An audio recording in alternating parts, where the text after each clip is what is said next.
Miami Heat are awful. They suck, okay? They suck really, really, really bad, okay? And the first order of business I want to get into is going to be Kevin Love.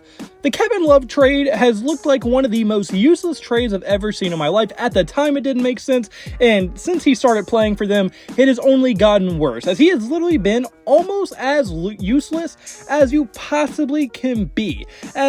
First of all, he's been in the league since I was 5 years old, so he is damn near 90 years old, like Master Uguay at this point, okay? Like, he is extremely old. And then on top of that, he is so old that he is literally he's just been terrible. He's been 280 pounds, 6'8" of pure dog shit. Like, he is averaging 7 points per game, 1.9 assists per game, 6 rebounds per game, on 36% shooting from the field, and 28% shooting from the three-point line. Like, that is probably one of the worst, if not the worst, starting power forward in the entire NBA. And on top of that, he also is a horrible defender because he's slow, because he's white and 90 years old, okay? He's extremely slow. He can't space the floor anymore for anything. He can't even make a shot. He's only a good rebounder, and he can't pass the ball. He is literally almost as useless as you can get. And then even outside of the whole Kevin Love scenario they have going on, their front office also has a very weird fetish for undrafted free agents. It's like they want to do a 2K rebuild and make it as hard as possible. Like, I can see the title right now. Can you build an NBA championship team with only undrafted free agents on your team? Like, this is a King of the Fourth Quarter title in the making right now. He's typing it out right now. As look at what they have. Out of the 19 players that they have under contract in the Miami Heat organization, 12 of them are undrafted free agents. And it's just insane. Like, I don't understand the concept of that. And now, yes, their undrafted players are extremely good for undrafted players, but at some point, you got to pay someone. Like, you have to get someone that is established in the league. Like, the players that get drafted are getting drafted for a reason. Now, am I saying an undrafted player can't be as good as a drafted player? Obviously not. It happens all the time. Fred VanVleet was undrafted.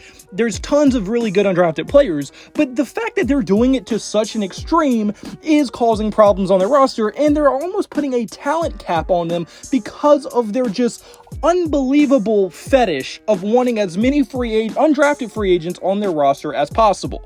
And one of the worst examples of what this undrafted free agency just addiction that they have is the fact that Duncan Robinson's contract is ginormous. Like, this is probably their biggest handicapping factor, because Kyle Lowry's on a huge contract, which is a bad contract in itself, but at least his was understandable. Jimmy Butler's on a big contract, Tyler Herro's on a big contract, and Bam Adebayo is also on a huge contract. All of those contracts are at least understandable how they got there. But then you have Duncan Robinson.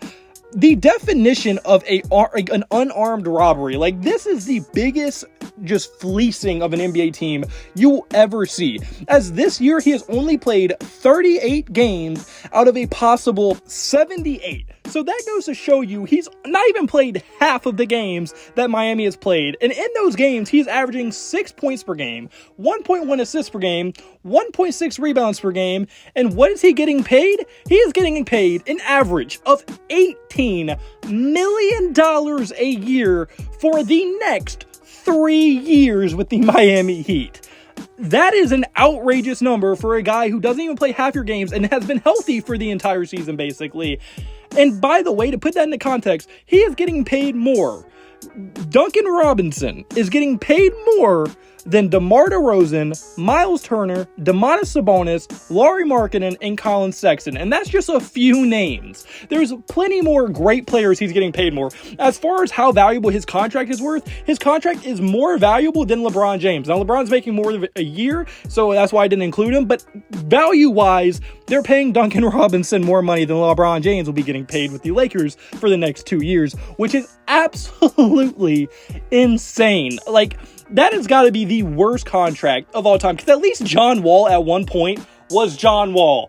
Duncan Robinson at every point in his career was just Duncan Robinson, you know? Like, that's got to be the worst contract I've ever seen. And that's just one example of what investing so heavily into undrafted free agents can cause. It's not a bad thing, and if this was the only undrafted free agent on their roster, it really wouldn't be that bad. But now you have guys like Max Strus and all these other guys on your roster that you're going to have to pay, and what's to say that they're not going to blow up either the second they get paid a ton? Like, it's just so risky to do that with uncertain talent, which is the reason they went undrafted in the first place. So really, from Kevin Love being maybe the worst player in basketball and one of the worst trades as well, to being absolutely useless, I'm gonna start bagging on him now, to their undrafted free agency just fetish, my strange addiction, I don't even know what to call it. They're just absolutely addicted to it. From them making it so much harder on themselves, to Duncan Robinson's contract just handicapping them from building in the future, to them just needing something new. Like this team is just getting stale at this point.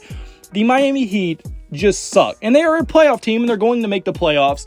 But let's be honest, they're probably getting first round exited. If at most they're going to leave in the second round. They're not going to be anything special. They're far from the NBA Finals contending Eastern Conference Finals contending team that they were just last year. They have completely fallen apart. They're no longer that fun to watch. They're just a rough team in a rough spot. And overall, they just suck. But unfortunately, guys, that's more for this video. So comment below, do you agree with me? Do you think the Miami Heat suck? Do you think they can get better? What do you think they should do? I want to hear our thoughts in the comment section below. And if you like the point, hit the like button and subscribe button in the apps. Subscribe to me, and I hope you have a blessed day. Because I had a blessed day, so you need a blessed day. All glory to God. See you in the next video. Goodbye. Boo. Blah.